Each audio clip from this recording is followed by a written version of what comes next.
మాజీ ముఖ్యమంత్రి వైసీపీ అధినేత జగన్మోహన్ రెడ్డికి ప్రాణహాని ఉందా? ఆయన భద్రత పైన ఇప్పుడు వైసీపీ నేతలు ఇదే ఆందోళన వ్యక్తం చేస్తున్నారు. కేంద్ర హోంశాఖ అమిత్ షాకి లేఖ రాసుకొచ్చారు ఎమ్మెల్సీ తలసిల రఘురామ్య. సో ప్రస్తుతానికి పదే పదే నిర్లక్ష్యంగా ఆయన వ్యవహరిస్తున్నారంటూ అమిత్ షాకి లేఖ రాసుకొచ్చారు. సో జోగి రమేష్ పరామర్శ సమయంలో కూడా భద్రతా వైఫల్యం తలెత్తిందని, ఇబ్రహీంపట్నం వెళ్ళేటప్పుడు తిరిగి వచ్చేటప్పుడు జగన్ భద్రతను గాలికి వదిలేశారని, 22 కిలోమీటర్ల దూరంలో ఉన్న జోగి రమేష్ ఇంటికి వెళ్ళడానికి పోలీసులు 47 కిలోమీటర్లు తిప్పారని, జగన్ భద్రతా సిబ్బందికి కూడా చెప్పకుండా గ్రామాలు ఇరుకైన రోడ్ల మీదుగా కాన్వాయ్ని మళ్లించారని, Z+ కేటగిరీ ఉన్న సరైన భద్రత కల్పించట్లేదు అని తలసిల రఘురాం ఫిర్యాదు చేశారు. గతంలో జరిగిన భద్రతా లోపాలను కేంద్రం దృష్టికి తీసుకెళ్లడానికి తలసిల లేఖ రాసుకొచ్చినట్టు తెలుస్తోంది. సో ప్రెసెంట్ ఇబ్రహీంపట్నం వెళ్ళడానికి 27 కిలోమీటర్లకి 47 కిలోమీటర్లు తిప్పుకెళ్లారని, భద్రతా సిబ్బంది కూడా ఇన్ఫర్మేషన్ లేదని, గ్రామాలు చిన్న చిన్న ఇరుకు సందుల్లో నుంచి తీసుకువెళ్లారని ఆ రకంగా ఆయన లేఖ రాసుకొచ్చారు. మరి దీనికి కేంద్ర హోంశాఖ ఎలా రియాక్ట్ అవుతుంది చూడాలి. అంతకంటే ముందు అసలు వైసీపీ శ్రేణులు ఎందుకు జగన్ భద్రత పైన ఆందోళన వ్యక్తం చేస్తున్నారు తెలుసుకునే ప్రయత్నం చేద్దాం. నాతో పాటుగా మా ప్రతినిధి AP input editor Krishnamohan join అవుతున్నారు. కృష్ణమోహన్, ఏంటి జగన్కి భద్రతా వైఫల్యం ఉంది, జగన్ ప్రాణహాని ఉంది అనే రకంగా ఆందోళన వ్యక్తం చేస్తున్నారు వైసీపీ శ్రేణులు. సో జగన్ భద్రతా వైఫల్యానికి గల కారణం ఏంటి? ఎందుకు ప్రభుత్వం కుట్రమైనా ఉందని భావిస్తోందా, లేదంటే Z+ కేటగిరీ ఉన్నా కూడా స్థానిక పోలీసులు తప్పుదారి పట్టించి వాళ్ళని కొంత మిస్గైడ్ చేస్తున్న రకంగా అక్కడ వైసీపీ నేతలు అనుకుంటున్నారా? ఎస్, మన తలసిల రఘురాం ఎవరైతే పార్టీ వ్యవహారాలు చూస్తారో, అలాగే రాష్ట్ర ప్రధాన కార్యదర్శి, అందులో ఎమ్మెల్సీగా ఉన్న, అందులో ప్రధానంగా జగన్మోహన్ రెడ్డి సంబంధించిన కార్యక్రమాలు, ప్లాన్ ఆఫ్ యాక్షన్ మొత్తం కూడా తలసిల రఘురాం చూస్తుంటారు. ఆయన కేంద్రానికి ఒక లేఖ అయితే రాశారు. ఇటీవల వరుసగా జరుగుతున్న గుంటూరు వ్యవహారంలో కావచ్చు, లేకపోతే ఇక్కడ కావచ్చు, జోగి రమేష్ వ్యవహారంలో కూడా పోలీసులు నిర్లక్ష్యంగా వ్యవహరిస్తున్నారు. ఒక Z+ కేటగిరీ ఉన్న మాజీ మంత్రికి ఇవ్వాల్సిన సెక్యూరిటీ ఇవ్వడం లేదు. ప్రధానంగా వాళ్ళకు ఒక రూట్ మ్యాప్ ఇస్తారు. ఆ రూట్ మ్యాప్ ముందు పోలీసులు ఆ రూట్ మ్యాప్ ప్రకారంగా మేము అన్ని తనిఖీలు ఉంటాం, భద్రతను పెడతారు, అన్ని వ్యవహారాలు నడుపుతారు. కానీ జగన్మోహన్ రెడ్డి వ్యవహారానికి వచ్చేసరికి లాస్ట్ మూమెంట్లో రూటు మార్చుకోమన్నారు. అయినా కూడా మేము రూటు మార్చుకున్నాం. రూటు మార్చుకున్న తర్వాత కూడా అక్కడ కూడా కనీసం ప్రాపర్గా వాళ్ళు మాకు డైరెక్షన్ ఇవ్వలేదు. చిన్న చిన్న సందుల్లో, ఇరుకు సందుల్లోకి తీసుకుని వచ్చి మా క్యాన్వాయ్ను మొత్తం కూడా పోలీసులు ముందున్న వాహనాలే తిప్పి చాలా సమయం పెట్టారు. అంటే జోగి రమేష్ వెళ్ళడానికి, ఇంటికి వెళ్ళడానికి కావచ్చు, లేకపోతే ఇంటి నుంచి తిరిగి తాడేపల్లికి చేరేటప్పుడు కూడా చాలా ఇబ్బందులు గురి చేశారు పోలీసులు. మా క్యాన్వాయ్ని పూర్తిగా కూడా మేము అనుకున్న రూట్ ఒకటి చెప్తారు మా దగ్గర, తర్వాత మిగతా వాహనాలన్నీ కూడా పోలీసులు ఎక్కడికక్కడ దాన్ని మార్చి చిన్న చిన్న సందుల్లో, కాన్వాయ్ వెళ్ళలేని సందుల్లో కూడా మాజీ ముఖ్యమంత్రిని తీసుకుని వచ్చారు అనేది ప్రధానంగా ఆరోపిస్తున్న వ్యవహారం. ఈ తలసరి రఘు మాట్లాడుతూ ఈ వ్యవహారం మీద పూర్తిగా, అంటే గతంలో జరిగిన కొన్ని అంశాలను కూడా పోలీసు భద్రతా వైఫల్యాలని, లేకపోతే మాకు సెక్యూరిటీ ఇవ్వాల్సిన వ్యవహారాన్ని, అంటే దాంట్లో ఇంకో పాయింట్ కూడా మెన్షన్ చేసిన పరిస్థితి అయితే ఉంది. కేవలం ఒక రాజకీయ పార్టీ వ్యవహారంగానే మీరు చూడబాకండి ఈ వ్యవహారాన్ని. రాష్ట్రంలో ఉన్న Z+ కేటగిరీలో ఉన్న చాలామంది వ్యక్తులు, అంటే దేశంలో ఉన్న వ్యవహారాల్లో ఉన్న వ్యక్తులకు సంబంధించి కూడా ఇటువంటి పరిస్థితే ఉంది. దీన్ని ఆ దిశగా చూడండి. ఏదో పార్టీ వేరు లేకపోతే ఇంకొకటి అనే వ్యక్తిగా చూడొద్దు. ఈ వ్యవహారంలో మాకు కొంత కలత చెందుతున్నాం. పోలీసులు మమ్మల్ని వాంటెడ్గానే ఇబ్బంది పెట్టాలని ఒక ప్రయత్నం చేస్తున్నారు.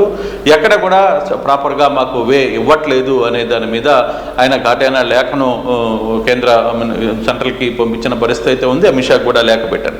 సో ఈ లేఖలో మరి ప్రభుత్వం సెంట్రల్ నుంచి ఏ విధంగా రియాక్ట్ అవుతుందో చూడాలి. నిన్నే ఆ లేఖను కూడా పంపించిన పరిస్థితి. వరుసగా వ్యవహరిస్తున్న లేదు జరుగుతున్న వ్యవహారాల్లో, అంటే ఒక Z+ కేటగిరీలో ఉన్న వ్యక్తికి ఉండాల్సిన మినిమం ఏది పార్టీస్ కావచ్చు, లేకపోతే అక్కడ ఉండవలసిన వాహనాలు, తర్వాత మొబైల్ వాహనాలు ఎన్ని ఉండాలి, సెక్యూరిటీ ఎంత ఉండాలి, వాళ్ళకి ఒక నిబంధన ఉంది. సో ఆ నిబంధన ఎక్కడ లోకల్ పోలీసులు వ్యవహరించట్లేదు, ఆ నిబంధనను పాటించడం లేదు అనేది తలసిల రఘు మాట్లాడుతున్న పరిస్థితి. ఆ లేఖను కూడా దాంట్లోనే పొందుపరిచారు.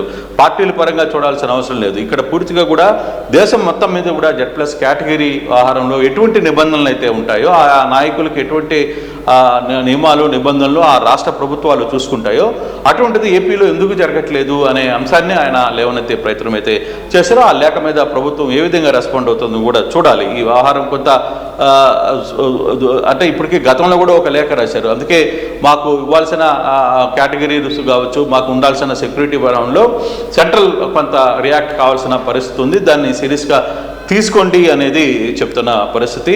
ఇంకా తన కాన్వాయ్కి ముందు పోలీసు వాహనాలు ఉండాలి, లేదు దాని చుట్టూ కూడా కొంత రోప్ పార్టీస్ ఉండాలి, బ్యాక్ సైడ్ కొన్ని పార్టీలు ఉండాలి, ఎక్కడికక్కడ ట్రాఫిక్ జామ్ అవుతుంది, ఎక్కడెక్కడ ఆపుతున్న ప్రయత్నాలు చేస్తారు, దాన్ని కట్టడి చేయాలనే ప్రయత్నం ఎక్కడ పోలీసులు చేయట్లేదు. ఇవన్నీ అంశాలు గతంలో జరిగిన కొన్ని అంశాలు వీటన్నిటిని కూడా తెర మీదకు తీసుకుని వస్తూ ప్రస్తావిస్తూ దానికి సంబంధించిన అంశాలని ఆయన కేంద్రానికి లేఖ రాసిన పరిస్థితి అయితే ఉంది. బట్ ఇప్పుడు చూడాలి కేంద్రం ఏ విధంగా రియాక్ట్ అవుతుంది, కేంద్రం దాని మీద రియాక్ట్ అయ్యే పరిస్థితి ఉంటుందా, దాన్ని ముందుకు ఎలా చేస్తారు, దాన్ని బట్టి ప్రభుత్వంలో రాష్ట్రంలో ఏమైనా పోలీసులతో మాట్లాడతారా, అక్కడి నుంచి ఏమైనా డైరెక్షన్స్ వస్తుందా ఏంటి అనేది చూడాల్సిన పరిస్థితి అయితే ఉంది. బట్ ఈ వ్యవహారం కొంత జగన్ భద్రత విషయంలో పార్టీ క్యాడర్ కొంత ఆందోళన అయితే జరుగుతుంది. ఎక్కడికక్కడ మేమే సెక్యూరిటీగా ఉండి మా పార్టీ నాయకులే సెక్యూరిటీగా జగన్కి ఉండాల్సిన పరిస్థితి వస్తోంది అనేది వాళ్ళ వాదన. మరి ఆ వాదనకు కేంద్రం ఏ విధంగా రియాక్ట్ అవుతుందో కూడా చూడాల్సిన పరిస్థితి అయితే కనపడుతుంది.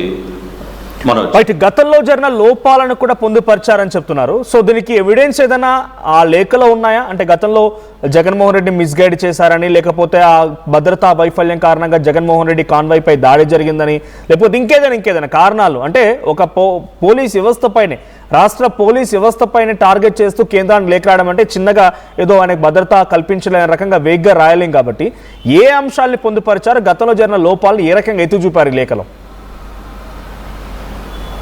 అంటే గతంలో కూడా ఒకసారి ఇటువంటి కాన్వాయ్ జరుగుతున్నప్పుడే ఒక వ్యక్తి ఆ కాన్వాయ్ కింద పడ్డం, తర్వాత కొందరు ఆ కాన్వాయ్ పైన తుచ్చుకొని రావడం, పోలీసు రోప్ పార్టీసు లేకపోవడంతో జగన్ని నేరుగా చూడాలనో లేదో జగన్ బ్యారికేడ్ జగన్ ప్రయాణిస్తున్న వాహనం దగ్గరికి రావడం, దాని మీద ఎగిరి పడ్డం, ఇట్లాంటివన్నీ కూడా చాలా సంఘటనలు జరిగాయి. మరోవైపు డైవర్షన్ అంటారా, ఇటీవల కాలంలో కొన్ని ప్రాంతాలకి పలానా రూట్లో వెళ్ళాలనుకున్నప్పుడు పోలీసులు ఈ సందులో కాదు వేరే సందులో నుంచి తీసుకువెళ్తాం అంటే ఒక విఐపి ఇవ్వాల్సిన ట్రీట్మెంట్ ఇవ్వట్లేదు అనేది ప్రధానంగా దానికి సంబంధించిన కొన్ని అంశాలని పొందుపరిచినట్టుగానే చాలా క్లియర్గా అర్థమవుతుంది ఆ లేఖలో. సో మరోవైపు ఆ లేఖకు సంబంధించిన వ్యవహారంలో కూడా కొంత ఎవిడెన్స్ని కూడా వాళ్ళు పెట్టి పూర్తిగా కూడా ఆ లేఖకు కేంద్రానికి లేఖ రాశారనేది చెప్తున్నారు. చూడాలి మామూలుగా దీనికి సంబంధించిన వ్యవహారంలో ప్రభుత్వం సెంట్రల్ ఏ విధంగా రియాక్ట్ అవుతుంది, సెంట్రల్ గవర్నమెంట్ నుంచి ఆంధ్రప్రదేశ్కి ఏమన్నా లేఖ రాస్తారా, లేదు దానికి సంబంధించిన ఎంక్వైరీ ఏమన్నా చేస్తారా అనేది చూడాలి. అయితే గతంలో కూడా ఇటువంటి లేఖ ఒకటి రాశారు, బట్ సెంట్రల్ గవర్నమెంట్ నుంచి పెద్దగా రెస్పాండ్ ఏమి వచ్చిన పరిస్థితి అయితే కనపడలేదు. బట్ ఇప్పుడు కొంత సీరియస్ అలిగేషన్స్ చేశారు కాబట్టి 27 కిలోమీటర్ల దూరాన్ని 47 కిలోమీటర్ల వరకు పెంచడం అనేది కొంత విఐపికి ఎక్కడైనా ఆ వ్యవహారంలో కొంత ఇబ్బందికరమైన అంశమే. సో అటువంటి అంశాల్లో మరి ఇప్పుడు అప్పటికప్పుడు రాత్రి ఉదయాన్నే ఫోన్ చేసి మీరు ఈ రూట్లో కాదు ఈ రూట్లో రండి అని చెప్పినప్పుడు వాళ్ళు కూడా ఆ రూట్ని ఒప్పుకొని బయలుదేరిన పరిస్థితి. బట్ అది ముందుగా చెప్పాలి, దానికి సంబంధించిన అంశాలని ముందుగా క్రియేట్ చేసుకోవాలి, దానికి సంబంధించిన పోలీస్ బందోబస్తుని అక్కడ ఏర్పాటు చేసుకోవాలి. సో ఎటువంటి ఉదయాన్నే చెప్పడం వల్ల వీళ్ళు కూడా వేరే రూట్లో నుంచి రావడం, మళ్ళీ వేరే రూట్లో నుంచి పోవడం వల్ల కూడా దాదాపుగా 47 కిలోమీటర్లు అంటే పోను రాను 47 కిలోమీటర్లు అయింది అనేది వాళ్ళ వాదన. చాలా టెన్షన్ పడ్డాం, వైఐపీని గార్డ్ చేసుకునేదానికి ప్రాపర్గా అక్కడ ఎవరు రెస్పాండ్ రాలేదు, పూర్తిగా కూడా బ్యారికేడ్లు పెట్టారు, పోలీసులు ఎవరిని వదిలేశారు, తర్వాత మాకు ఇవ్వాల్సిన కనీసం సెక్యూరిటీ కూడా ఇవ్వలేదు. పోలీసులు క్యాన్వే అంటే పోలీసు ముందు క్యాన్వే ఏ విధంగా వెళ్తుందో ఆ క్యాన్వే ప్రకారమే మిగతా క్యాన్వాయ్లు కూడా వెళ్తాయి. ఆ క్యాన్వాయ్లు మమ్మల్ని చిన్న సందుల్లో తిప్పారు అనేది ఆ వాదన. సో ఆ వాదనకి ఇప్పుడు ఏ విధంగా రియాక్ట్ అవుతారనేది కూడా చూడాలి. దాని మీద ఎటువంటి చర్యలకి సెంట్రల్ గవర్నమెంట్ తీసుకోబోతుందో కూడా చూడాల్సిన పరిస్థితి అయితే కనపడుతుంది. మనం right. Thank you Krishnamohan, thank you for the updates. మొత్తంగా జగన్మోహన్ రెడ్డికి ప్రాణహాని ఉంది, ఇది మీరు కూడా నమ్ముతున్నారా? నిజంగానే వైసీపీ అధినేత మాజీ ముఖ్యమంత్రి జగన్మోహన్ రెడ్డికి ఈ ప్రభుత్వంలో ప్రాణహాని ఉందా? ఆ పార్టీ ఎమ్మెల్సీ తలశీల రఘు రాసిన లేఖ ప్రకారంగా తన భద్రతా వైఫల్యం తలెత్తింది, ఇబ్రహీంపట్నం జోగి రమేష్ ఇంటికి వెళ్ళడానికి 27 కిలోమీటర్ 47 కిలోమీటర్లు తిప్పారు. గ్రామాలు చిన్న సందు గొంతుల్లో నుంచి తీసుకువెళ్లారు. మరి ముఖ్యంగా ఆ భద్రతా సిబ్బందికి కూడా ముందస్తు సమాచారం లేదు. Z+ కేటగిరీ ఉన్న వ్యక్తిని ఈ రకంగా చూస్తారా, ఈ రకంగా వ్యవహరిస్తారా? ఈ భద్రతా లోపం వెనుక రాష్ట్ర ప్రభుత్వం ఉంది కాబట్టి కేంద్రం చొరవ తీసుకోవాలన్నట్టుగా కేంద్ర హోంశాఖ మంత్రి అమిత్ షాకి ఒక లేఖ రాసుకొచ్చారట. సో మీ అభిప్రాయం ఏంటి? నిజంగానే జగన్మోహన్ రెడ్డి ప్రాణానికి హాని ఉందా? ఆయనకి హాని తలపెట్టే పని ఈ ప్రభుత్వంలో ఉన్నటువంటి ఎవరైనా ప్రయత్నం చేస్తున్నారా? పోలీసుల వెనక్కి దీనికి సహకరిస్తున్నారా? సో మీ అభిప్రాయం ఏంటి? కామెంట్ చేయండి. ఆ తర్వాత జగన్మోహన్ రెడ్డికి భద్రత పెంచాలి అనుకుంటున్నారా?